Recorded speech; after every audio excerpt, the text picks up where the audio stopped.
Live from the World Crypto Network, here at the Mises University. It's the last day, it is Saturday. What we're going to read today is the book Anatomy of State by the one and only Murray Rothbard. He is not going to watch us up there, but we have Ludwig von Mises sitting right here. That is amazing. We're going to read the very first chapter, the very first words in this amazing book. And we're going to start with what the state is not. The state is almost universally considered an institution of social service.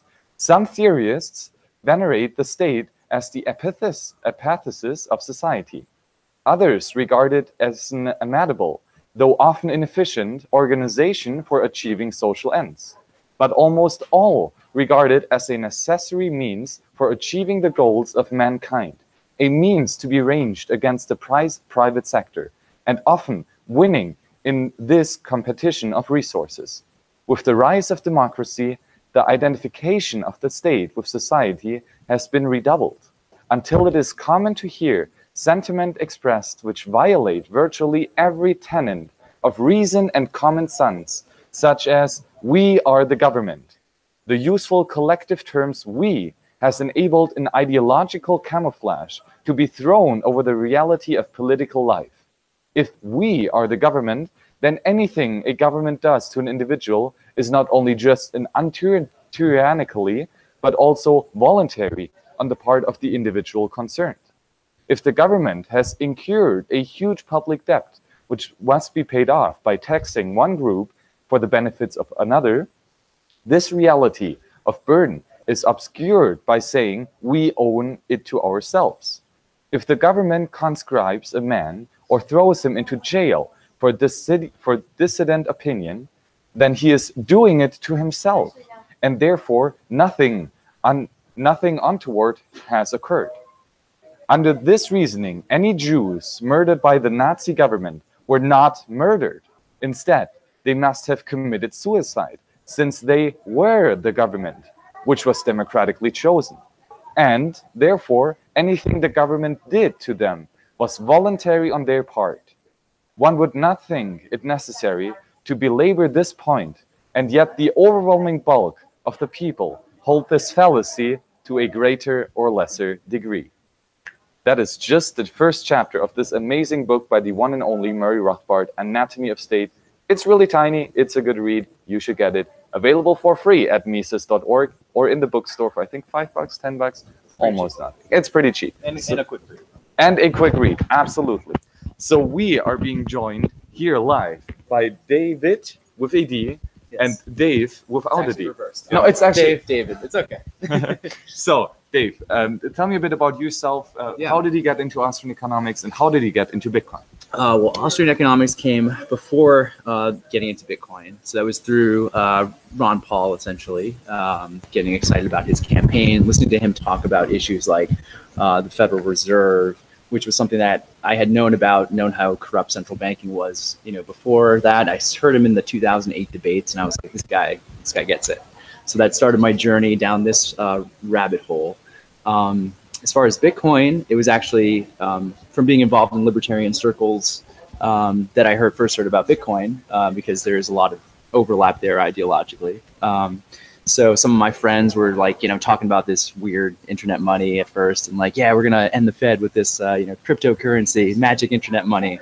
And at first, obviously, as most people do, I dismissed it. But then, more and more people started talking about it. I started learning about it from a technical perspective. I have a sort of a background as a self-taught computer programmer, so I had that sort of technical ability to actually assess what was going on there, and got a decent understanding of how it works, and that set me on this journey. So, and now I run a company, a crypto company called Token Labs, and we're mainly working on crypto wallet software and security. So. That is fantastic. So we have someone that is not only educated, but actually goes out there and does stuff. And that is important, because we're not just theoretical people thinking and talking. No, we get shit done. Cypherpunks write code, and that's exactly what we're doing. Although we might not be writing code, we get stuff done. That's all that we do. So here we have Dave. Dave, who are you? How did he get into... No, David. It's horrible with those names. Who are you, and how did you get here to the Mises University? Why did you get into Austrian economics, libertarian ideals, and important, why did you get into Bitcoin? Well, I guess technically I got here because of United Airlines and Groom Transportation, but obviously that's not what you're asking. I first got into Austrian Economics a long time ago in 2011. I became an anarchist, anarcho-capitalist in 2012.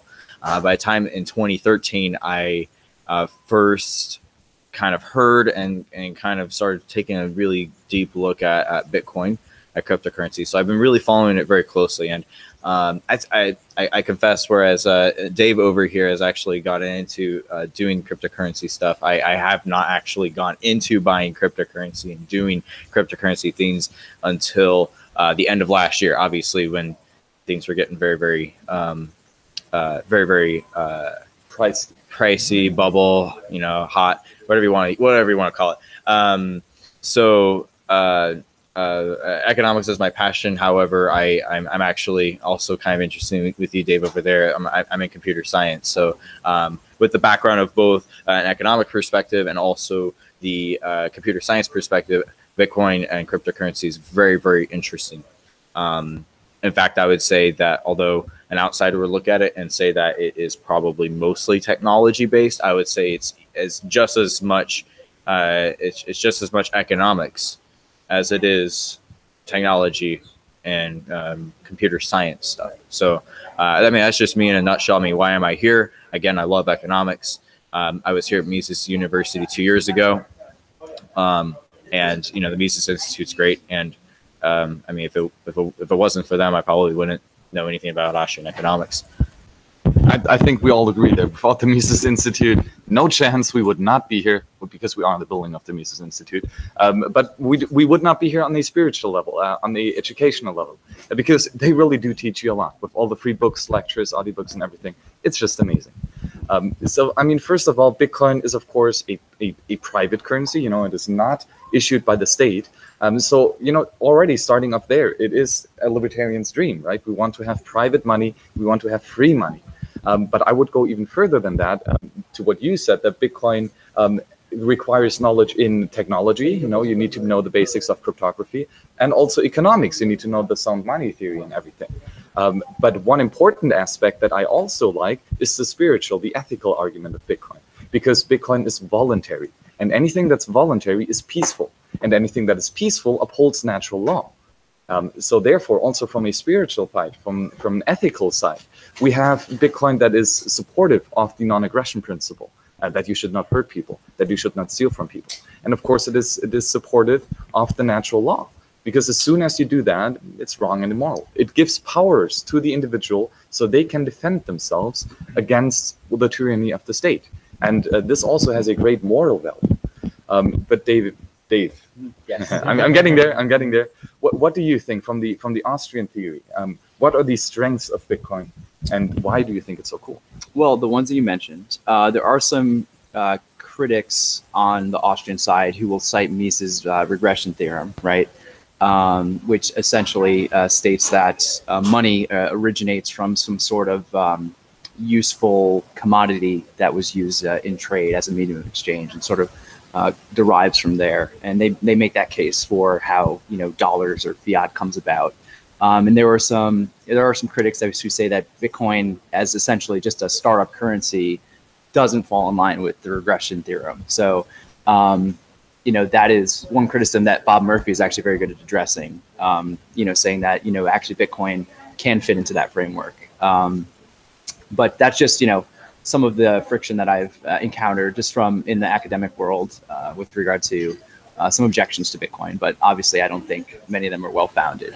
But overall, like you said, you know, not centrally controlled. So you don't have that moral hazard that governments have to, you know, endlessly print money, which is great. It's built into the system. You know, you can't break that code.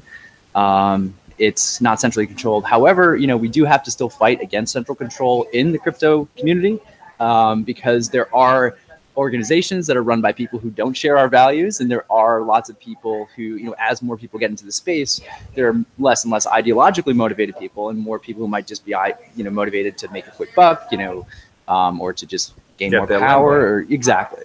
So there still is a fight to be fought ideologically within the crypto space. Just because something is, a crypto service doesn't necessarily mean they share our values or will not, comply with government orders to, hand over personal information. So particularly at our company, we're focused on designing systems that cannot know, your personal information, don't know where you're sending your money, very privacy focused. And that's fortunately one of the features that Bitcoin allows us to achieve.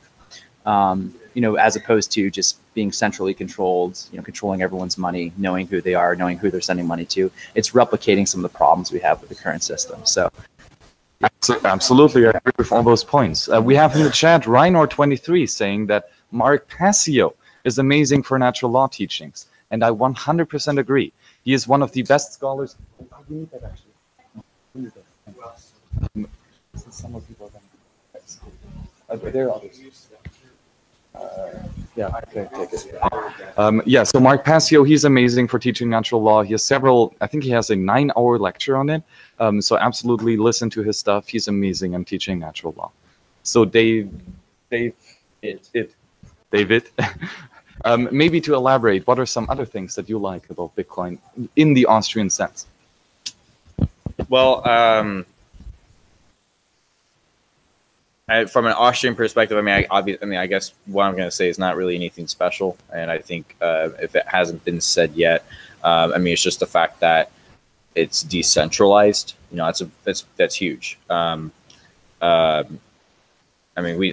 none of us have experienced is decentralized banking. I believe the number is right around 2 billion people on the planet are part of what is called the unbanked. They are not banked, and there is a value economically to having a banking system. So, of course, as we know from an Austrian perspective, central banking is not the answer. That 2 billion figure is actually wildly an underestimated number, because like people like me, I'm technically banked, but I also don't really use the bank that much. A lot of my payments are in cash. I only have some money in the bank. I have most money outside of the bank because I don't trust it. And a lot of people do not trust it for very sound reasons. Society thinks they're a little crazy, but very sound reasons. So I think just the fact that it's decentralized, that's very unique. Also, something it's funny because this is used as an argument against Bitcoin and cryptocurrency and the value of it, and that's because there are so many. I believe the last time I checked a couple months ago, and of course this number has increased quite a bit, but there's well over 1,500 different cryptocurrencies. So in America and in many other countries, we've had what is called basically socialism, monetary socialism. The government has owned the means of production for money. So when you only have one thing, that supply does not reflect the plurality of demand. So one thing that I've noticed is the fact that we've had these 1,500 plus different cryptocurrencies, and that I think really reflects the plurality of demand. It reflects the fact that we as humans have been starving for currency, for good currency, and we just have not had any of those currencies. So, and again, 1,500 cryptocurrencies, and each of them do a different thing. Like we don't, with the dollar, we only can do like one thing with it. It only does one thing. But each of these cryptocurrencies are different, and they all do something differently or a little different. And I think that is very significant. Again, we have not had a market innovation for currency in hundreds of years. So it's very exciting times. And I think, if you look at history, there was the Industrial Revolution, then there was the digital revolution. But I think this is definitely, we're going to be calling this in years in the future, we're going to call this a crypto revolution, the currency revolution.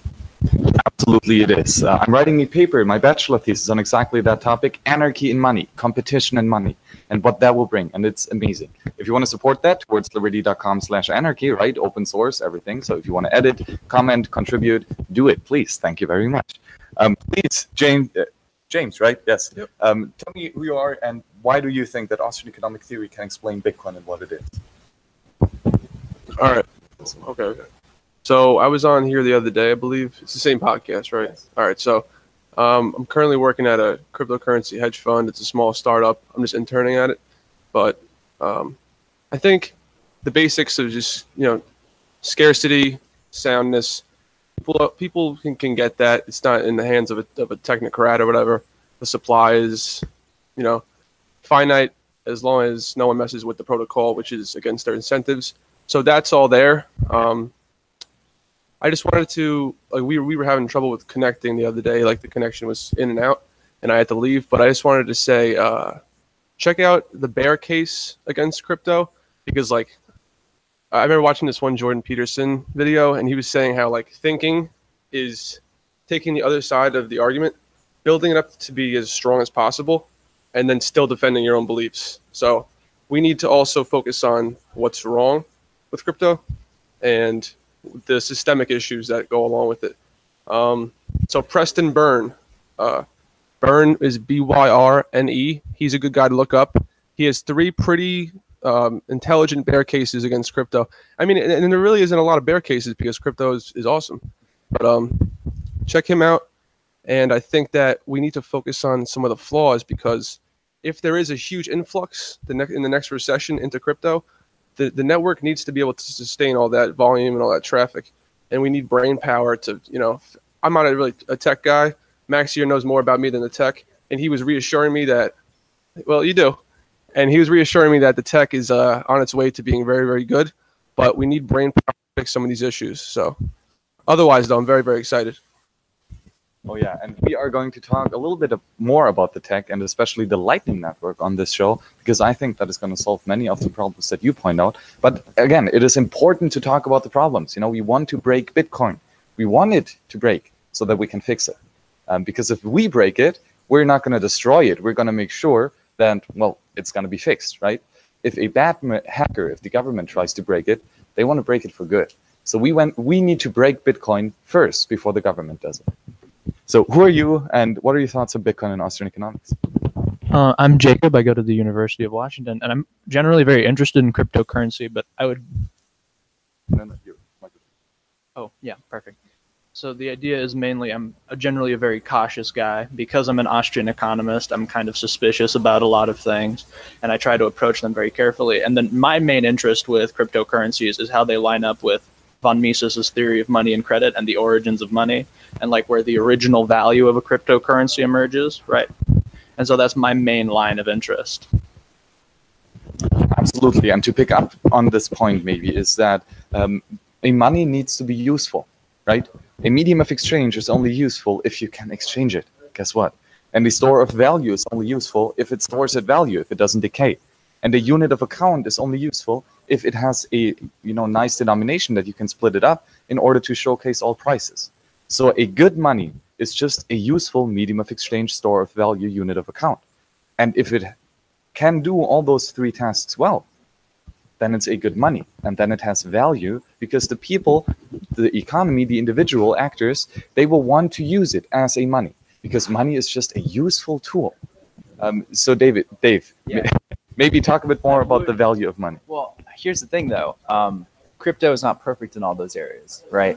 So there is some work to be done. For example, as a unit of account, obviously the price fluctuates pretty violently at times. So it's hard for people to think of goods and services in terms of crypto. Oh, that value of that should be about 0.001 Bitcoin. We don't think like that. It's very difficult. So one of the areas that I'm sort of interested in the crypto world is creating assets on top of cryptocurrencies, specifically Bitcoin, that actually can hold a stable value. And there are a few projects that are interesting along these lines that aren't. Some of them are centralized. I'm sure you've heard of Tether cryptocurrency. Yeah, no good. You don't want it, that type of system to be centralized because there's a central point of failure. Governments can take control of that very easily. So ideally, you want to have that type of system that's decentralized, maybe using something like the Lightning Network to essentially create stable dollar-denominated crypto assets on top of Bitcoin, which is something that can be possible with Lightning Network and payment channels. So that's one area that I think would be good. It's at least in the transition period, to get people used to using crypto, but not in a way that they can't really use it as a unit of account. So something they're familiar with, US dollars, it's much better than them using fiat, supporting the existing system. So maybe as a follow-up question, so I want to get more of your opinion on that. The problem that I see, for example, with Tether is that it keeps US dollars in a centralized banking account. Yeah. Number one, it is centralized. The government can come in, kick in the doors, and take away all that money, right? Number two, it is a bank account. So it has US dollars, which are shit. And it is in a fractional reserve banking account, which means that the bank is always illiquid. So if there would be a bank run on Tether to get out the US dollars, we have the exact same problems as we have in the euro system and the dollar system naturally. So what you could do on the other hand is do a reserve of Bitcoin that is, let's say, 200% of the dollar value. Reserve that in Bitcoin, and then Bitcoin could drop 50%, and you would still be over. You would still have enough reserve. Right. So not a fractional reserve, not even 100% reserve, but let's say a 200% reserve in Bitcoin. And that can be done through smart contracts. Even with Bitcoin's rudimentary scripting, you can still write smart contracts that will essentially be like a contract for difference. So you can collateralize that, and you can know with a reasonable certainty that over X amount of time you'll be able to get $2 worth of Bitcoin out of that contract, even if the price plummets. So yeah, there are some really ingenious ways that you can go about doing that. Obviously, it's not foolproof. If the price of Bitcoin crashes to zero, those dollar-denominated tokens won't be able to function, obviously. But that's the case even with the gold standard. If the gold price crashed to close to nothing, there'd be a lot of people holding the bag. So that's just inherent to monetary systems in general. I don't think it's a criticism of Bitcoin in particular. But yeah, those type of systems projects are particularly interesting. And plus, from a libertarian perspective, like you said with Tether, you have them essentially holding all this money in a bank account. There's no transparency. They're a central point of failure. So those of us who believe in this decentralized economy should be working toward solutions that decentralize that process as much as possible. And there are interesting ways to do it. Unfortunately, it's much more difficult to build solutions that do it in a decentralized way than just having a centralized system like Tether does. So it is a bit of a technical problem, but it's one that intrigues me enough to be spending a good amount of time on it. So all that stuff that we work on here is hard. Bitcoin is not easy, and a lot of stuff just doesn't work out. But that's good, because if it's hard and if we put in the effort, then we eventually will find something that works. So it's an amazing project that you have, absolutely. Dave, do you have some? David, do you have some? Some thoughts on stable coins and how we could use them, maybe, or do you want to talk about something else? Well, yeah, I guess it's more in terms of if you look at the cryptos, there's the only one that's stable is basically Tether. But is that stable? No. But in terms of price, if we're just looking at price, so again, there's a lot of cryptocurrency out there, a lot of currencies out there, but we just don't see that stability. But again, it's just one of those things. One of those arguments against cryptocurrency, against Bitcoin, is the price volatility. And why? Because the store value aspect of it. It's hard to do that when Bitcoin was 20,000, now it's 6,000. So it's really hard to do that. However, my response to that, again, this doesn't really answer your question about it being a store of value or not non-price volatility. But my response to that is gold is historically good currency. But the reason why there's no price volatility is because we know how gold works, and we've known how gold works for several thousand years. Gold hasn't changed in several thousand years. We have fully explored the economic implications of using gold as a currency, as a medium of exchange. So that's why gold's very good. With Bitcoin and cryptocurrency, we see the price volatility because there's uncertainty. We haven't fully explored the implications yet. So I'm not, it sounds like I'm being skeptical of it, but I'm very optimistic about cryptocurrency. I'm very much a fan of it. It's one of those things that's going to take time, and it's going to take people using it for, again, all the different uses, and fully exploring it before we'll see price stabilization. And I should also say part of that includes governments not screwing it up. Because governments tend to add some measure of volatility, and that's as political as I'll get. Well, no, I think we can get a bit more political and say everything that the government touches eventually blows up. So let's not let the government touch Bitcoin, okay? This is us. This is us, the freedom fighters here. So JRL Innovations in the chat has a nice question. How can Bitcoin be a store of value with these minus 5%, I guess, purchasing power, a day price plunges that happen often? I can't plan a business accepting Bitcoin with all these volatilities. True, yes, we do have a volatile price movement in Bitcoin. But the important part is to realize that, number one, the price is volatile upwards, okay? That's good. If you look at something like Venezuela, Zimbabwe, or the Weimar Republic, the volatility is like this, downwards. So yes, we do have minus 5% days in Bitcoin. We also have plus 25% days in Bitcoin. And those happen much more often than those going down. So yeah, bear market sucks, absolutely. But we have bull markets more often than we have bear markets. And maybe to add further to that is that the important part in a store of value is not the purchasing power.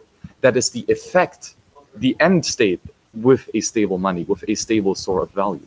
The important thing is that it does not decay. For example, a banana is a bad store of value because the same banana on day one that is nice and juicy and you can eat it will be a black banana that is rotten to the core and you cannot eat it just within a week.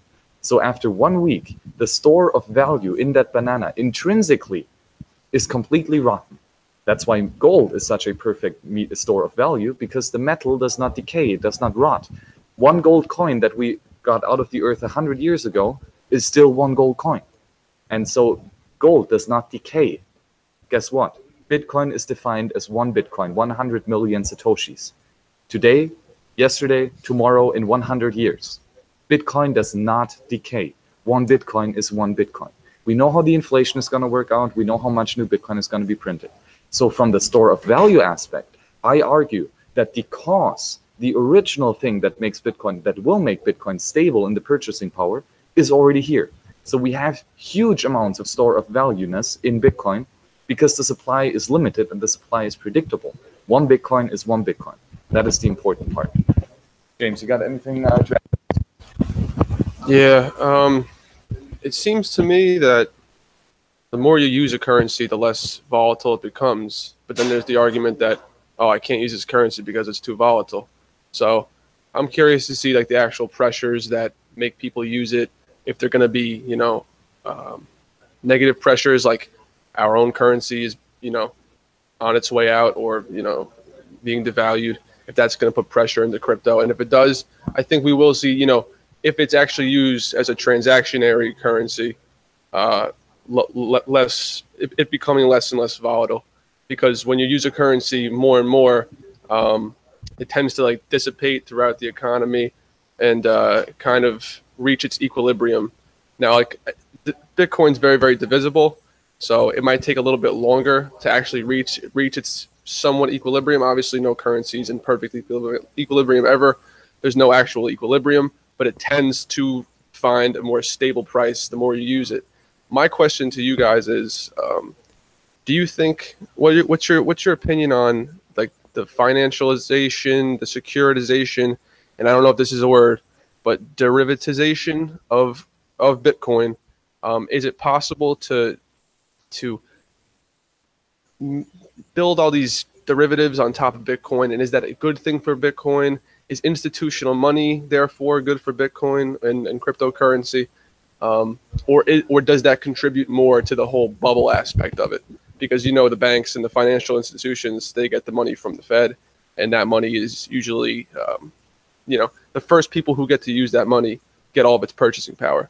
And, you know, that's where we get the stock market bubble, different asset classes bubbles. So would you say institutional money is good for crypto, or is it bad? I tend to think that the more we use it as an actual transactionary currency, the better. And I think that some of this institutional money, although it's, you know, making some people rich who already hold, I don't think it's good for it in the long run. And I think eventually the bubble is going to have to pop. But hopefully we start using it more. What do you guys think? So as far as I think what you mean when you say like the derivatization or like derivatives on top of Bitcoin, you're talking about like futures contracts and things like that, or like institutional stuff like the CBOE thing with, you know, the Bitcoin futures and whatnot. Yeah, or even like betting against its like volatility. Yeah, well, I think it's a essential property like that the market desires. I think, for example, miners. I know you're, you know, in that industry. So, for example, not all miners want to, you know, be exposed to the volatility risk of holding a lot of crypto. So they might want to buy, you know, a short position to hedge against the crypto that they have. I think it serves a useful purpose. Now, obviously, there are some instances where, as far as investments go and like institutional money coming into the space, they have interests that don't really align with maybe our interests, you know, as libertarians, people coming at it from that perspective. You have a lot of, you know, big banks, Goldman Sachs invested in Circle, and so a lot in, you know, I think Coinbase has a few banks that have been invested in them. So obviously, you know, those interests are now permeating into the crypto space. So that, I think that is a bit of an issue. It can be a bit of an issue, but we'll have to, you know, keep a watchful eye on these companies that are getting this institutional money and, you know, make sure that we keep them in check as customers. Yeah. Don't trust, verify, always. What's the question? The financialization, the derivativization. Those are questions. Exactly. I mean, I don't see a problem.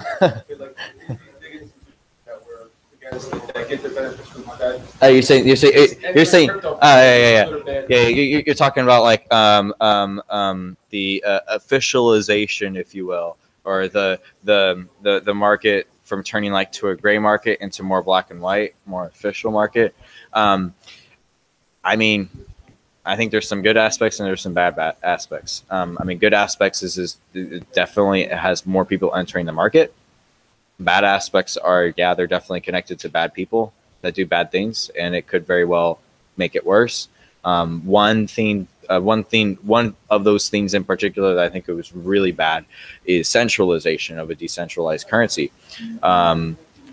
Things like, I mean, even things like Coinbase. Guess what? Coinbase is centralized.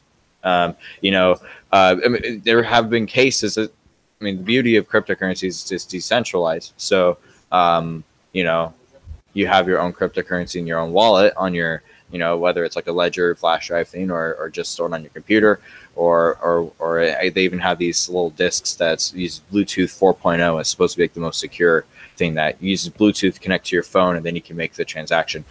Regardless, though, that's the beauty of it. But the ugliness of having a centralized thing is, one, control, just like the Federal Reserve, and just their whole control of the financial markets, but also, two, theft.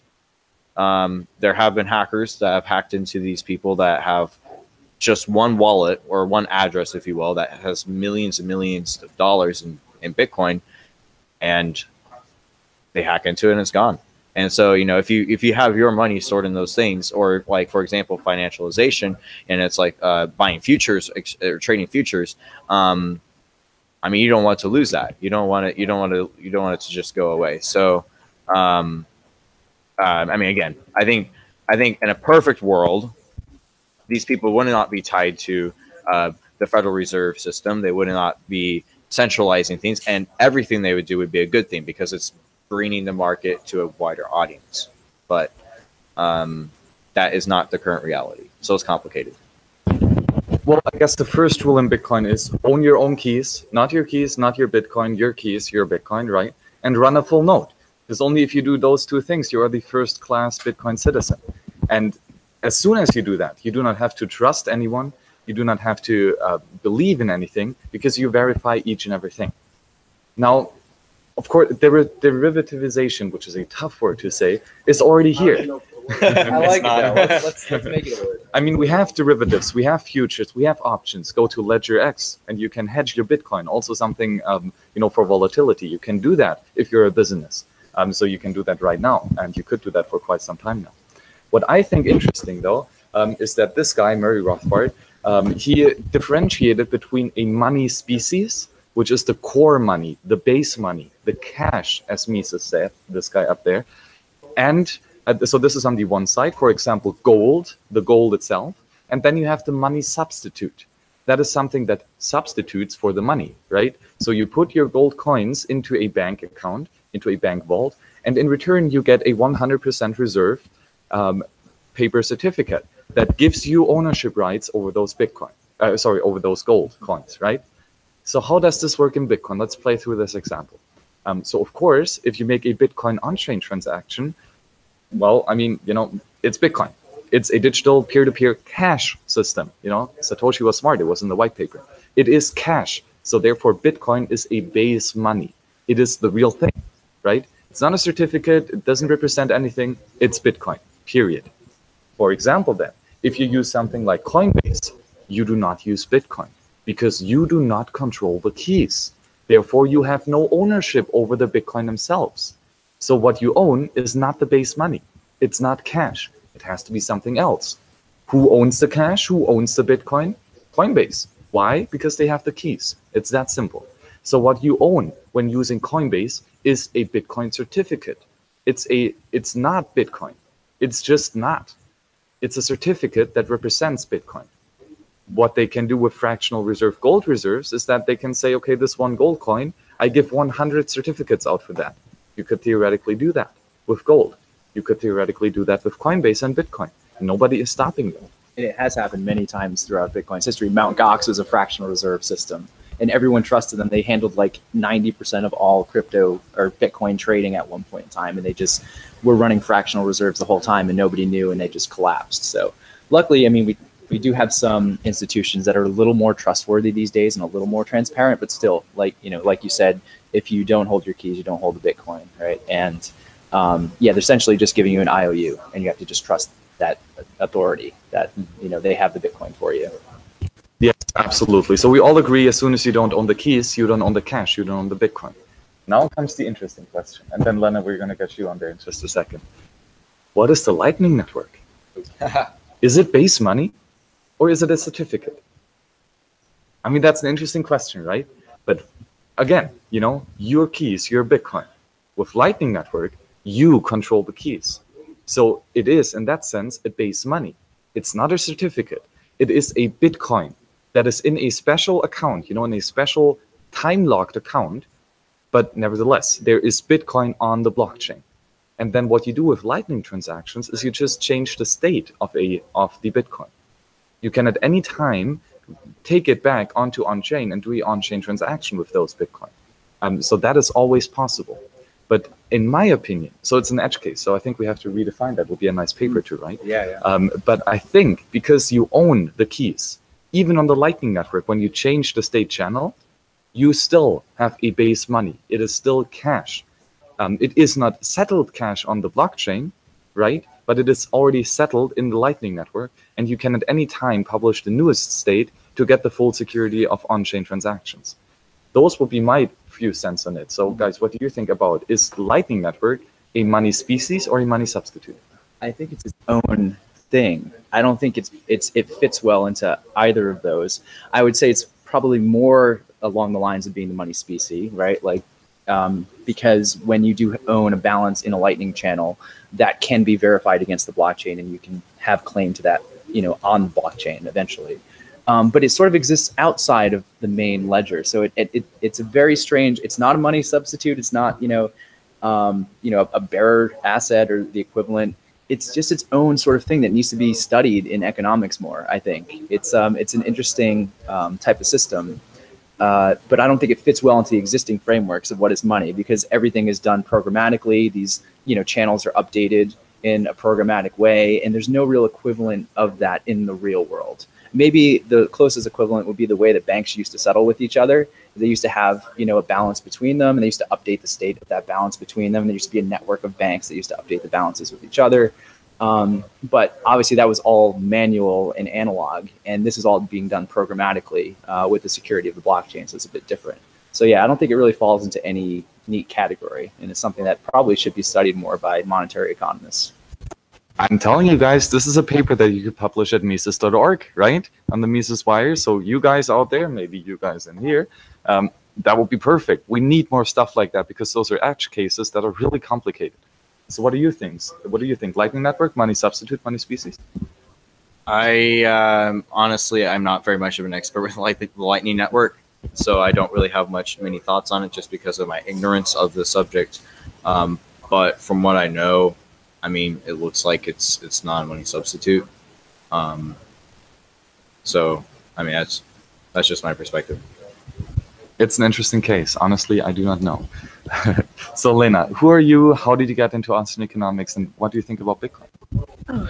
How I got into Austrian economics? It was through a friend who introduced me to the Mises Institute, and that's how I found out about MisesU. And I met him through a fee seminar and all the networking I've done around these libertarian circles. So that's how I got into it. I mean, networking is one of the most powerful tools you can use in your arsenal. And I would highly recommend it because it will open a lot of doors for you. And what was the other part of the question? How did you get into Bitcoin and why do you like it? I haven't exactly gotten into Bitcoin, but I've gone into other cryptocurrencies like Litecoin and Ethereum and Electronium as well. So Bitcoin is too expensive for me to afford right now. So it's out of the question. So I've focused more on Ethereum and Litecoin for now. Well, if you say that Bitcoin is too expensive, what do you exactly mean by that? Because you can buy 0.00001 of a Bitcoin. Yeah, I'm well aware of that, but I'd rather try to get at least one Bitcoin because that's just my preference. You have to start somewhere, though, right? That is true. I can add something to that, though. In sort of defense of Lena's position, I mean, Bitcoin is the most matured cryptocurrency. If you're looking to profit financially, there are definitely opportunities out there outside of Bitcoin and other cryptos that will allow you to profit more than just investing in Bitcoin. Bitcoin is the safest investment, obviously, but if you're looking solely to profit, I mean, I can't say I fault people for looking into alternatives. But with that said, I'm not, I'm a Bitcoin maximalist, as they say, and I believe that Bitcoin is, the safest and best investment in the long term, because if you look at the top 25 cryptocurrencies over time, there's a big shuffling. It's a big shuffling act, over the years. But there's been one consistent presence there, and that's Bitcoin at the top. So, but I can't, fault people for looking to profit elsewhere in the crypto space. There's definitely plenty of money to be made outside of Bitcoin. Absolutely. I'm also a Bitcoin maximalist, and together with J.W. Weatherman, I co-wrote the Bitcoin Maximalist Manifesto. And it's important to differentiate that we do not believe that Bitcoin will be the only currency and that all other currencies should die. On the contrary, we are big supporters of competition, anarchy, and money, right? And we want to have as many people and as many different currencies as possible. But what we think as Bitcoin maximalists is that the Austrian theory of money holds up, that there is a natural tendency towards one money because then it has the most value, right? Then this is the most useful if everyone uses this one money. So in our opinion, Bitcoin is this one money that is so incredibly useful and so censorship resistant and government neutral that it will be this one money that eventually everyone is going to use. So maybe what are your points on Bitcoin maximalism and the difference with the different currencies? Well, I'm all for getting more choices out there for the consumer, which is fantastic because right now we're experiencing a boom in all sorts of different cryptos right now. And because look, I just started out and I found out I would believe thousands of cryptos out there now. So it's not just hundreds but thousands. And a lot of people who don't know about Bitcoin don't realize that. They think it's just one major crypto out there. Because they're thinking on terms of our fiat currency.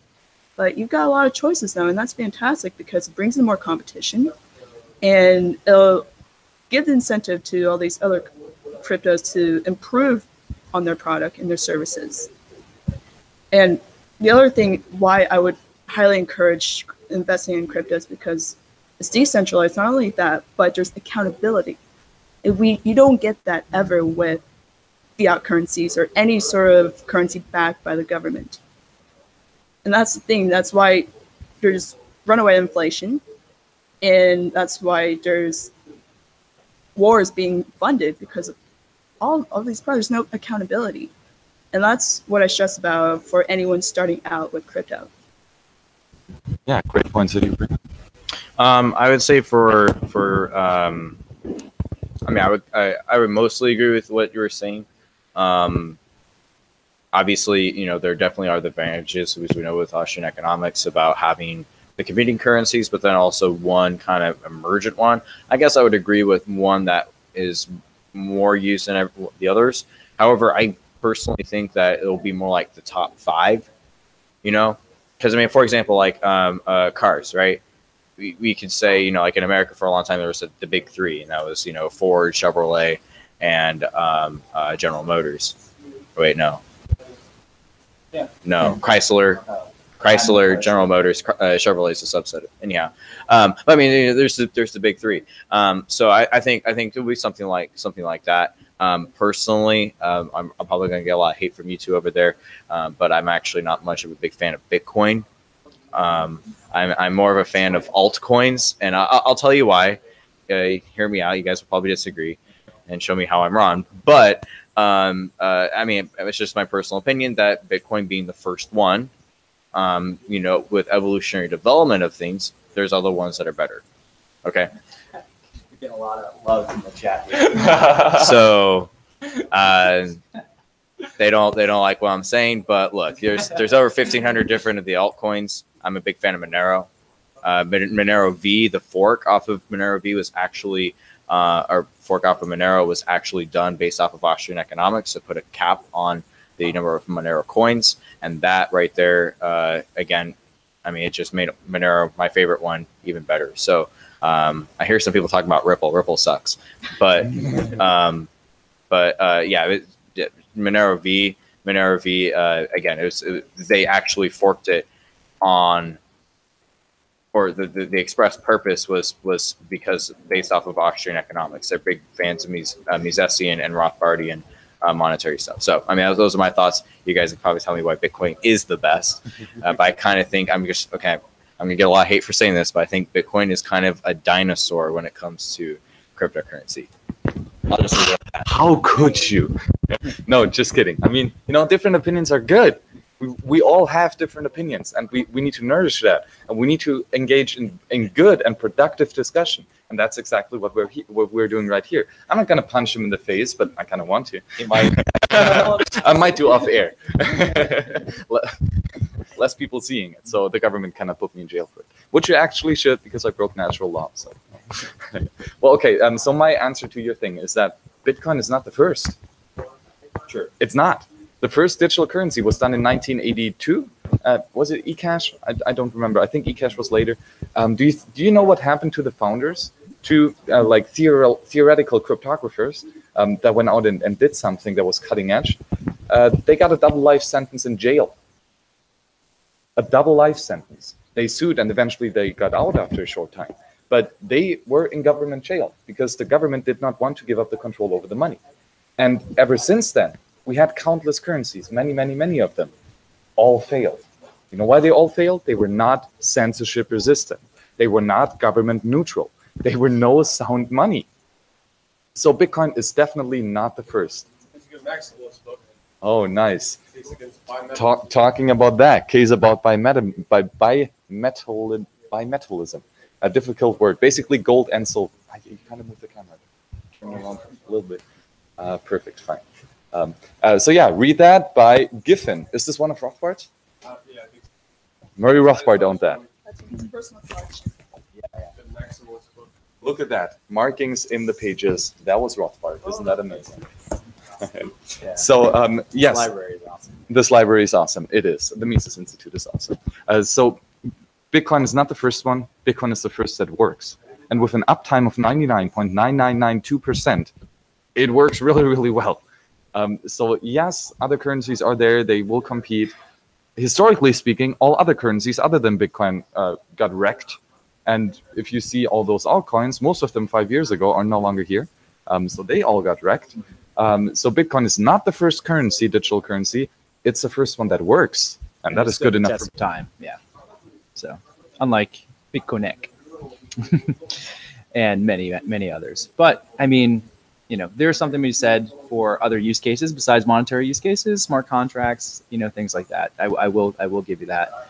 But it does have first mover advantage, but it also has the largest network by far. that's not something that can be taken for granted. There's obviously competition, and if there is sort of a paradigm shift in technology, if one crypto comes out that's just so much better, so much faster, so much cheaper, maybe, hopefully it would be adopted by Bitcoin, although the development process is not too fluid, admittedly.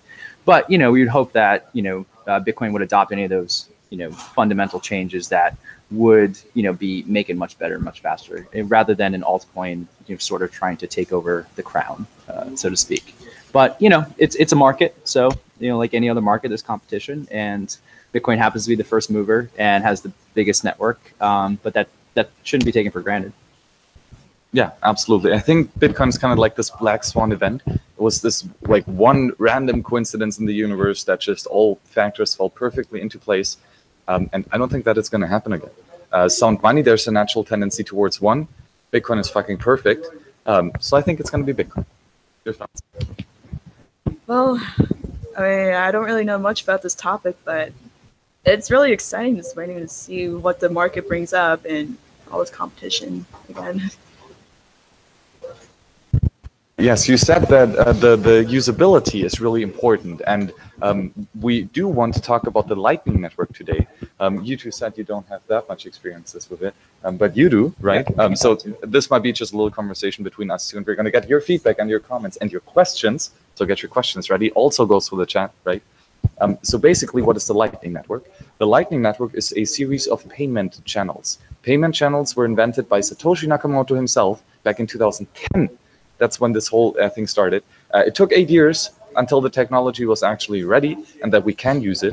That's just that you see how cutting edge this stuff is. This is cutting edge financial innovation that we have not seen in ages. Do you think the government would come up with that? Hell no. It's 3 human beings working on this because they want to end the government that will get those innovative ideas. So basically, what happens is that the technology side is really complicated. We're not going to talk too much about that, although you might want to. But basically, you can use it. It's here right now.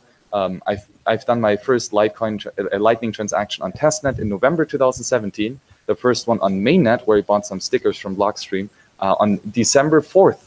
I will never forget that day because I was freaking out like a little geek. And you can use it right now. It's here. It's technology that you can use. So Dave, would you talk a bit more about the Lightning Network and how you can use it? Yeah, sure. So on a high level, Lightning Network was created sort of to address the scaling issue with Bitcoin, to allow more throughput on the network. And what it does is it essentially takes a lot of the transaction capacity off the network and into these things called payment channels, which were initially invented, far before Lightning Network. They were just sort of unidirectional or bidirectional payment channels between two people. So you lock up a certain amount of Bitcoin between two individuals, and you can sort of update who owns how much in that channel without actually needing to publish transactions every single time.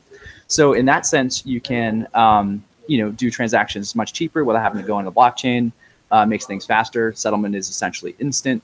So there are a lot of benefits. And what some very smart people came up with was a way to actually create a network of these channels, so that if I wanted to pay Carol, and I wanted to pay him, and we had a channel, Max and I had a channel together. And we two have a channel They had a together. channel. I don't have to have a direct channel to here in order to make a payment. I can just go through and route the payment essentially to reach its destination. So by creating a network of payment channels, you can create an entire network where you have very cheap transactions that are settled instantly, but you still have the security of the blockchain backing that up.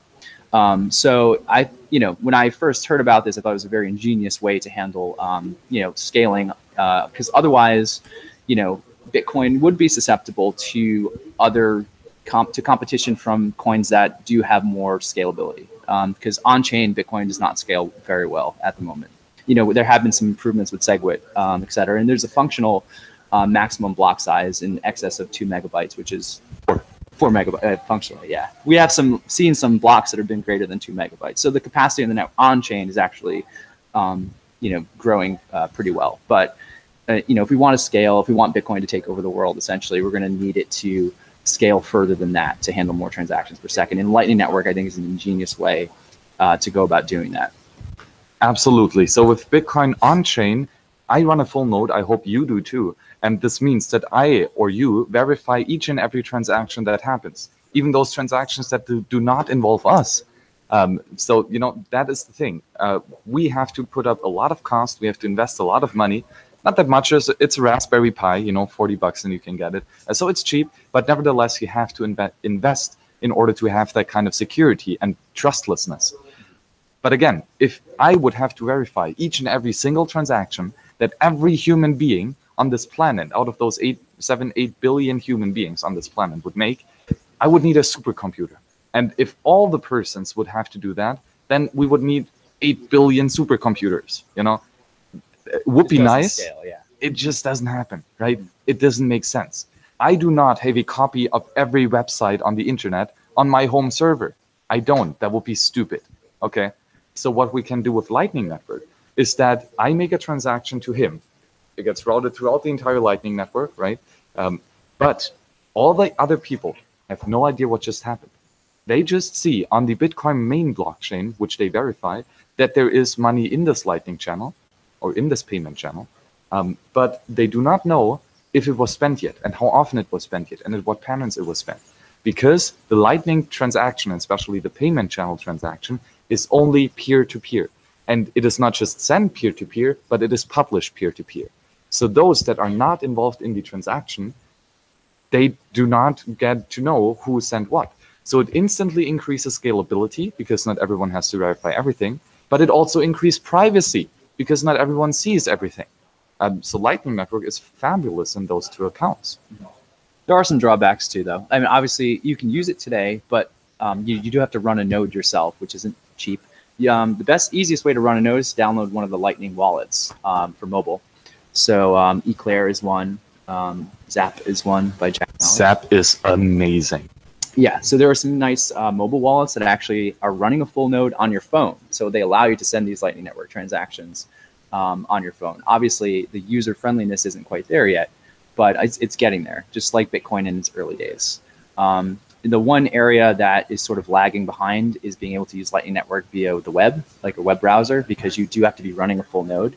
So I'm hoping that there are some developments that will make it easier for people to use Lightning Network on the web and still be able to hold their private keys. Because right now, you can use someone else's Lightning node, but you're trusting their balance and their node.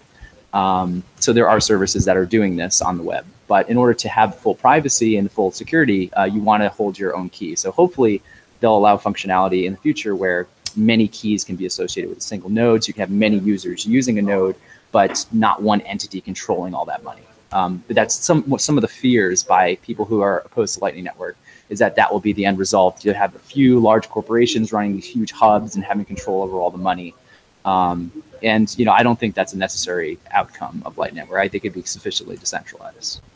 Yes, so you can use a Lightning Network full node on your phone, but a Lightning Network node is different from a Bitcoin full node. Those names in Bitcoin are all messed up. It's horrible for the layman to understand this. It's horrible. But a Lightning Network node is on your phone, pretty simple. You actually don't have to do that much, and it doesn't consume that many resources because you only have to check if your Lightning Network payment account, so the one that you charge up with the money, if that is being drained. If someone is trying to settle that channel and close that channel, then you have to be active. But until that happens, all good. So all that you have to do is, with, for example, a Bloom filter, you can ask another Bitcoin full node that has all the transactions if one of the accounts that you own has been emptied. And if yes, they will send you a security alert. If no, they're just going to do nothing. So running a Lightning full node is much, much simpler on your phone than running a Bitcoin full node. You can run a Bitcoin full node on your phone. And I like what Jeremy Sager said, that you cannot run a Ethereum full node on your phone, because guess what? Ethereum sucks, and you cannot run a full node in Ethereum, period. If you have not a full node by now, you will never, ever have an Ethereum full node. It's impossible. The new transactions are coming in much, much faster than you can verify them. So it's a death cycle, basically. Nobody is going to run the Ethereum full node in just a few seconds, basically, or for a few days, years, months.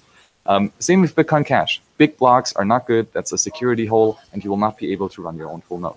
So just that on the side note. Yeah. Hey guys, so do you have a question about the Lightning Network? I do. Do you have Go ahead. You go first. So basically, my understanding of the Lightning Network before this and also after your explanation is basically that it's a kind of like a separate network, if you will, but it's kind of like running on top of it, or not on top of it, kind of like off to the side, right? Is that be accurate? Yeah. So so with that said, obviously on the main network, you just see that there's activity in the Lightning Network. It doesn't really tell you anything, so it's like that data is private. But within the Lightning Network, how private is it? Is it what is the data that's, I guess, logged in, if you will? What does it record? Like, for example, like Monero, it logs in the public ledger that you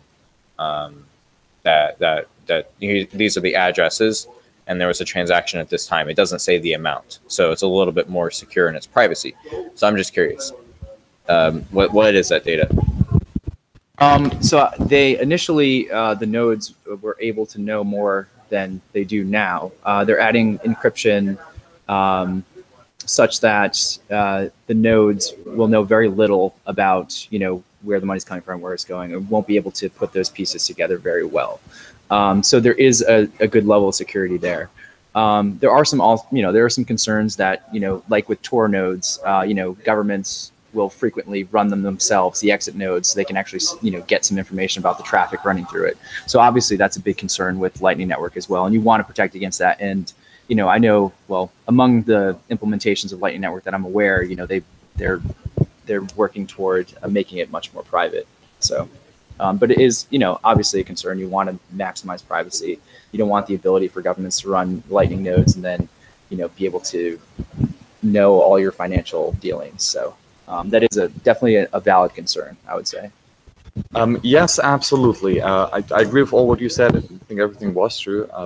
The thing that I would add is that Lightning Network, by definition, is more private than Bitcoin itself on the blockchain, on the base layer, on the first layer, because not everyone is seeing the transaction. So even if we add more, we don't even have to add additional encryption to be more secure, because we are by definition more secure. Now, Lightning Network does add a bunch of new encryption. For example, by default, and the default settings is always important, especially in privacy, all Bitcoin Lightning transactions are run over the Tor hidden services. So you encrypt every hop, and every hop only knows where the hop or every hop in the Tor network knows the name of the node that he got the transaction from and the address of the node that he's going to send the transaction to. He does not know in what part of the routing process he is, if he's at the beginning or the end. He does not know to whom the money is going. He just knows the first partner and the next partner. And that's it. So that is already amazing. Plus, then you can add stuff like aggregated signatures also in Lightning Network, which will further decrease the privacy observation, the transparency of the network. So it's going to increase security and all stuff like that. So it is by definition more private already. But as you said, this is a continuous process, and we're going to keep doing that. It is going to be really difficult to do. One other thing that I just remembered of that is happening in Lightning Network right now is the possibility of opening a Lightning channel and closing a Lightning channel, not with a normal Bitcoin transaction, but with a Bitcoin tumble transaction. So you do a coin join. You add, so let's say we all four want to open Lightning accounts, but we want to do it as private as possible. So instead of me putting in 1 Bitcoin, you 2 Bitcoin, you 1.5 Bitcoin, and you 0.05 Bitcoin. That's you're talking about like it's called atomic multipath payments. Is that what you're talking about? For funding channels. That we could talk about in just 1 second. Okay. So I'm just saying, I'm just saying that we, instead of doing 4 separate transactions to open a Lightning channel, we could all just make 1. So each of us is going to send 0.5 Bitcoin as often as we want to this one specific account, and we all use the same transaction with that. So then if I got 4 0.5 Bitcoin transactions, Geese got 4 of those transactions, you 5, and you only 1, that now nobody knows who of us is who and who of us has funded how much. And that is the beautiful thing with the opening and closing of the channel using CoinJoin. It further increases the transparency, the privacy and the anonymity. So thank you very much for Dan Bolzer in the chat who sent us £2. Super chat for maximalists. Absolutely. I mean, you two are not that much, so we don't want to put words in your mouth. And you don't have to be. Maximalist, not for Bitcoin. A crypto maximalist. Yes, we use crypto and we don't use fiat. That's what I think, yeah, crypto maximalist is actually a bit better. It's the World Crypto Network, not World Bitcoin Network. Absolutely, yes. So yeah, you could talk a bit more about the atomic multipath payments. Thank you. So yeah, funding of channels has been a bit of an issue, like having to close the channel out frequently if the balance of the channel, if you don't have any more funds in the channel. But there are some new developments now that will allow you to fund channels basically dynamically using new transactions through something called atomic multipath payments.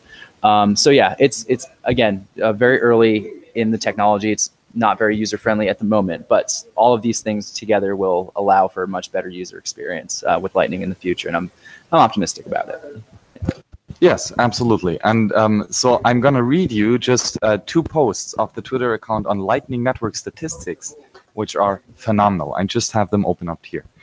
So 2 days ago, this channel posted a tweet saying that there are 85.5 Bitcoin capacity in the Lightning Network. That was 2 days ago. Today, 16 hours ago, we are at 95 Bitcoin. So within not even 1 day, we have added the capacity of 10 Bitcoins to the Lightning Network. That is amazing. That is a over 10% increase. 10% increase in the capacity of the Lightning Network in 1 day. Talk about exponential growth. This is incredible. This technology is moving at a breakneck speed, and it is fantastic what we can do with that already. 10% in 1 day. That's just fabulous. Fabulous. So you should all be downloading Lightning Network apps or Bitcoin wallets that support Lightning Network, and there are many out there now. So yeah, definitely get ahead of the curve. And in downloading one of those apps, you're contributing to the network. You're running your own Lightning node. So you can feel good in helping the network grow yourself. And the beautiful thing is, if you don't want to lose your Lightning Bitcoin that you're going to put in there, which it's new stuff. They might get stolen. The technology might break. You can just try it out with the testnet. That's what I did first, of course. Don't put real money in there. Use fake money, because we have real internet money and we have fake internet money. And with fake internet money like testnet Bitcoins, you don't run the risk of losing anything because you get them for free, right? So you can try it out. It's the same user experience. You can get your first coffee on the Starbucks coffee shop, and you can try it out without losing any money. So that is amazing. There are no costs in doing that. What are some vulnerabilities inside a Lightning Network? There are some, as far as, so if someone tries to cheat someone and tries to update a previous state of the channel to the blockchain. So let's say there was one state of the channel where I owned 1 Bitcoin and you owned 0. And currently we both own a half a Bitcoin, but I could technically try to publish that old state where I owned 1 Bitcoin and you own nothing. So you can, and that needs to be policed by the network, right? So technically, that person could cheat you out. But there are, observers on the network, network participants who play this role of actually looking for instances where, foul play is, happening, and there's a penalty for trying to publish that old state to the network. But that is one potential vulnerability, but the incentives don't quite align such that that would be a big problem. So that the incentives are such that you would suffer a great financial loss if you tried to cheat that person out of money. So, there's no incentive for people to actually try to do that. And plus, the whole network's policing that activity anyway. So, but that is one potential vulnerability. So maybe to illustrate this in an example, let's do it with a payment channel first, because the Lightning Network is, well, just a bunch of payment channels.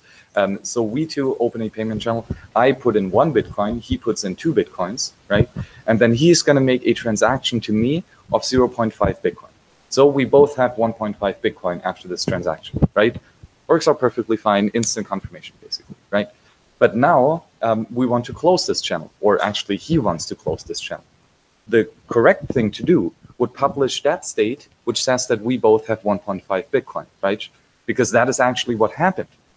So we both signed the transaction that says we have now 1.5 Bitcoin. And we could publish that all the time and close the channel with the publishing of the state. But what he can do now is say, no, no, no, I still got his first signature that verified that I have 1 Bitcoin and he has 2 Bitcoin, and he still has that signature, right? So he can publish that state where he has 2 again and I have 1 again. So we started out with 2-1, and now if he's going to close the channel with 2-1, then theoretically, you know, he would steal money from me, 0.5 Bitcoin. And so what we could do with that, well, he could steal that money from me. But now what can I do is I can defend myself. I can say to him that no, he is trying to steal from me. He is saying that the channel state is 2-1, but actually it is 1.5, 1.5. And to verify that, I have his signature on the 1.5, 1.5 state. So I can verify that he actually made the payment with the newest state. And if I verify that he is trying to steal from me, I do not just get 1.5 Bitcoin and he gets 1.5 Bitcoin. No, I get everything. That's yeah. I get 3 Bitcoin, he gets nothing. We're trying to cheat the system. So yeah, it's a good economic incentive against that sort of behavior. But it is something that can theoretically happen, and it does have to be actively policed. So for example, if you're just being passive, you're not, you know, observing, you don't have your node online all the time, then that might be a problem, you know. So there are other, you know, network participants who are observing and trying to detect this transaction. And there's actually incentive for them to point out these scenarios where someone's trying to cheat somebody, and they're given a reward for that. So there's a, you know, robust system against that, but that is one of the potential flaws and issues with the network. Exactly. And again, here with Bitcoin, we don't try to force people, we try to incentivize people, right? We try to persuade them to play by the rules and not hurt them for breaking the rules. We're still going to hurt them if they break the rules, but first of all, we want to make sure that everyone is playing by the rules, and that if they play by the rules, that they win, okay? Because that is a much better system to coordinate, because incentives and voluntary interactions are much better. So maybe one thing that I might add, not as a flaw in Lightning Network, but as something that still needs massive development, is routing. So if we all, you know, have a chain of payment channels, and he wants to pay you, then we hop like this, right? But the thing is that if before he wants to send this transaction, he needs to know exactly the path that this transaction is going to take. So before he sends the transaction, he has to check who are the nodes and what is the quickest and the most cheapest route. For that, we use something called routing tables. Now, this is nothing inherently flawed. For example, the Tor network uses it right now because it is really private. It is not as efficient, but it is really private. And again, it works right now. So it works and there's nothing broken about it, but it's not as efficient. So a problem that we're working on right now is a way to send a Bitcoin transaction over the Lightning Network without having to specify the clear and specific way that it's going to take around the network. So the routing problem is still here, and we are trying to fix it. But again, cypherpunks write code, and we are going to fix it. We will find the solution to this problem. Yeah, and with regard to routing too, a lot of critics of the Lightning Network will say that because you need to be able to, you know, route a significant amount of money through the network, what you'll have is essentially these very large nodes that have a ton of money in them that are just centralized hubs, and everyone's connected to them. So it's a large central point of failure. So the throughput of the network is important, because let's say you only have 0.001 Bitcoin, you know, that I can route through you. That's the maximum amount of money that I can send to Lena. So unfortunately, it does have, you know, create this sort of centralization pressure in the network. But thankfully, you know, there are ways to, as the network grows too, you can find, you know, more paths and optimize for certain things. Like rather than optimizing for the quickest path, you might optimize for the most decentralized path, or, you know, the one that will cost you the least, or the one, you know, you can optimize. It's currently, you know, basically just finds the route for you, essentially, is how most software is working. But there are some optimizations that can be made that'll improve the routing of the network overall. It's not an unsolvable problem, and it's something that we can fix, and cypherpunks will fix it. So guys, thank you so much for joining us on this call, here talking about Bitcoin, the Lightning Network, and just in general, you know, economic freedom, financial freedom, Austrian economics. This was, again, here, live at the Mises University. This guy right there is Ludwig von Mises, great economist. We had on the show, of course, Lena, David, and Dave, and I'm Max. You can find all those guys somehow, I guess. So what is your company? Company's Token Labs. Email is dave@token.me. Perfect. And how can the people find you? They probably can't. I don't have quite a by design. If you're the NSA, maybe. But I don't have a big online presence, but I probably will in the future. Perfect. And how about you, Lena? Well, you can find me on Facebook. Just a fair warning, I might not accept your friend request because I don't know you personally. So this is my personal account. You will see who I am because I'm right next to Ron Paul. It's obvious. But yeah, I don't really have any business right now, but I am with Praxis. If you're aware of that. I don't know if any of you are aware of that. Praxis. Yeah. Well, yes. The founders were Isaac Morehouse, TK Coleman, and Derek McGill. Big shout out to those people. I don't know if they're watching, but if they are, it's a fantastic business bootcamp apprenticeship. That's what I'm part of right now. And if you're interested in it, just send me a message through Messenger. So my name is Max Hillebrand. You can fight me on Twitter. Yeah, find me and then fight me on Twitter at HillebrandMax. You can find my personal website at towardsliberty.com/Bitcoin for a library of Bitcoin stuff, /economics for my reading list on Austrian Economics if you want to get educated about that. And of course, I'm writing the paper on anarchy in money and why we neither need nor want government regulation in money, and especially Bitcoin. It's, of course, open source, Creative Commons license, all that good stuff. So if you want to contribute, if you want to support, if you want to fact check, if you want to argue the other point, you can do so at towardsliberty.com/anarchy. This was the World Crypto Network. Please share, like, subscribe, all that things. Bitcoin donation address in the link below. Same for the Mises University and the Mises Institute. Go there at Mises.org for a plethora of articles, lectures, audiobooks, books for free because they are amazing. They know the power of non-scarce goods. Ha, a lot to talk about. Thank you for joining us again. Oh yeah, and by the way, Mises donation Bitcoin address down in the description below. So thank you for joining us. We had a blast talking about this. And now we have to go to the next lecture because it's going to be the last one. Mises University is almost over. But we're going to be back in like an hour or so, or maybe 2 hours, to talk about other stuff. So see you there. Bye-bye.